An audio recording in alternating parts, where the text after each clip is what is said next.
Hello and welcome to Banu's Corner. நவராத்திரின்னு சொன்னாலே நமக்கு கொலுவும் சுண்டலும் தான் ஞாபகத்துக்கு வரும். நம்ம தென்னிந்தியாவில் நவராத்திரிக்கு பிரதானமான பிரசாதம் சுண்டல் தான். இதுக்கு காரணம் நம்ம முன்னோர்கள் அந்தந்த பண்டிகை சீசனுக்கு என்ன தேவையோ என்ன சுலபமாக கிடைக்குதோ அதை பயன்படுத்தி வந்தாங்க. சுண்டல் புரதம் அதாவது புரோட்டீன் நிறைந்த ஆரோக்கியமான உணவு. நவகிரகங்கள் அதாவது 9 கிரக தெய்வங்களுக்கு நம்ம வாழ்க்கையை பாதிக்கும் சக்தி உண்டுன்னு சொல்லுவாங்க. இந்த கிரக தெய்வங்களை திருப்திப்படுத்த தான் தானியமும் பயிர் வகையும் சுண்டலாக வச்சு படைக்கிறோம். அது மட்டும் இல்லை, வீட்டுக்கு வரும் குழந்தைங்களுக்கும் பெண்களுக்கும் சுண்டல் கொடுத்து அவங்களையும் திருப்திப்படுத்துகிற பழக்கம் நம்மளுக்கு உண்டு. சுண்டல் வகைகளை சுலபமாக செய்யலாம். கொண்டக்கடலை, ராஜ்மா, வேர்க்கடலை மாதிரி உள்ள சுண்டல் வகைகளை ராத்திரியே ஊற போட்டு மறுநாள் வேக வச்சு எடுக்கணும். கடலைப்பருப்பு, பச்சை பயிறு, காராமணி அந்த மாதிரி உள்ள சுண்டல் வகைகளை நம்ம ஊற வைக்காமலே பண்ணலாம். சுண்டலை வேக வச்சுட்டு கடுகு, வரமிளகா, பெருங்காயம், கருவேப்பிலை, பச்சை மிளகாய் போட்டு தாளிச்சிட்டு அப்புறம் சுண்டலும் உப்பும் சேர்த்து கடைசியாக நம்ம தேங்காய் துருவல் போட்டு இறக்க வேண்டியது தான். இந்த தாளிப்பு பொதுவாக எல்லா சுண்டலுக்கும் பண்ணுறதுனால இன்றைக்கி நம்ம எடுத்துருக்கிற 9 சுண்டல் வகைக்கும் நான் தாளிப்பை முதல்லையே காட்டிட்டு அந்தந்த கடலை இல்லைன்னா பயிர் வகையை ஆட் பண்ணும்போது உள்ள ஸ்டேஜை தான் காட்ட போகிறேன்.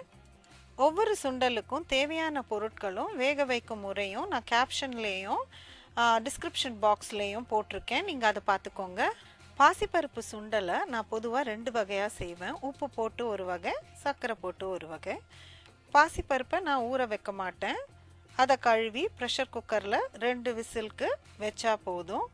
சும்மா உப்பும் தேங்காயும் சேர்த்தும் வைப்பேன், இல்லைன்னா இந்த மாதிரி தாளிச்சும் பண்ணலாம். சர்க்கரை சேர்க்குற சுண்டலுக்கு ஜஸ்ட் சர்க்கரையும் தேங்காயும் போட்டு நான் வச்சிடுவேன். இது தாளிக்கிற வகை. நான் சுண்டலை சேர்த்துட்டு உப்பு போட்டு நம்ம இறக்கிடலாம். ரொம்ப குயிக் அண்ட் ஈஸியான சுண்டல் வகை இது. அடுத்து கொண்டக்கடலை சுண்டல் எப்படி பண்ணலான்னு பார்க்கலாம். வெள்ளை கொண்டக்கடலை சுண்டலும் அப்புறம் கருப்பு கொண்டக்கடலை சுண்டலும் தான். ரெண்டுக்கும் ஒரே மாதிரி ஓவர் நைட் ஊற போட்டு 7 விசில் ப்ரெஷர் குக்கு பண்ணி எடுக்கணும். அப்போ தான் நல்லா சாஃப்டாக எனக்கு சன்னா வருது. இல்லைன்னா கொஞ்சம் ஹார்டாக இருக்குது. இந்தியாவில் எப்படி இருக்குன்னு தெரியல, இங்கே அப்படி தான் எனக்கு 7 விசில் வைக்க வேண்டியிருக்கு. பொதுவாக தாளித்த உடனே நம்ம சுண்டலை போட்டுட்டு அப்புறம் தான் தேங்காய் போடுவோம். நான் ஃப்ரோசன் தேங்காய் யூஸ் பண்ணுறதுனால நான் முதல்ல தேங்காவை போட்டுட்டு அப்புறம் சுண்டல் ஆட் பண்ணுறேன். அடுத்தது வேர்க்கடலை சுண்டல் எப்படி பண்ணலான்னு பார்க்கலாம். இது என்னுடைய ஃபேவரட். இதுக்கு வேர்க்கடலையை ஓவர் நைட் ஊற போடுங்க.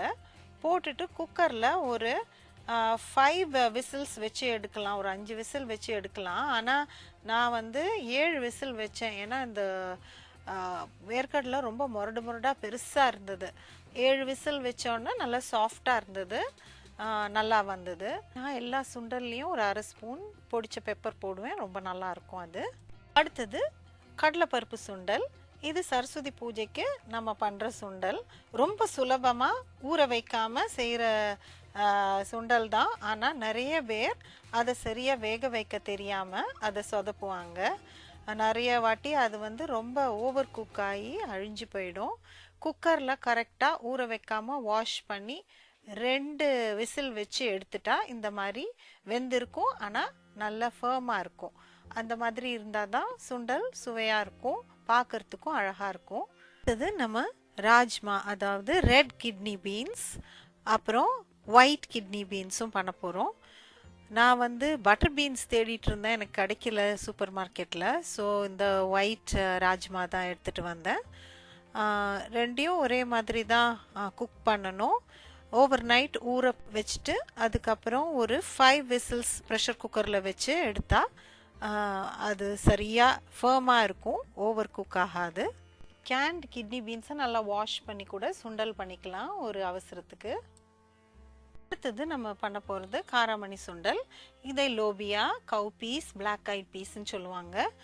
நான் இந்த சுண்டலை ஊற போட மாட்டேன். சில பேர் 3 மணி நேரம் ஊற போடுவாங்க.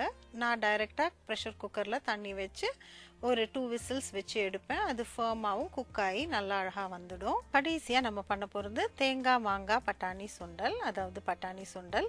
இதை ஏற்கனவே பானுஸ் கார்னரில் நான் போட்டிருக்கேன்.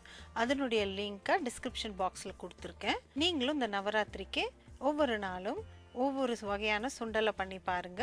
உங்களுக்கு இந்த வீடியோ பிடிச்சிருந்ததுன்னா லைக் பண்ணுங்க, ஷேர் பண்ணுங்க, பானுஸ் கார்னருக்கு சப்ஸ்கிரைப் பண்ணுங்க. அடுத்த வீடியோவில் சந்திப்போம். Happy Navratri everyone.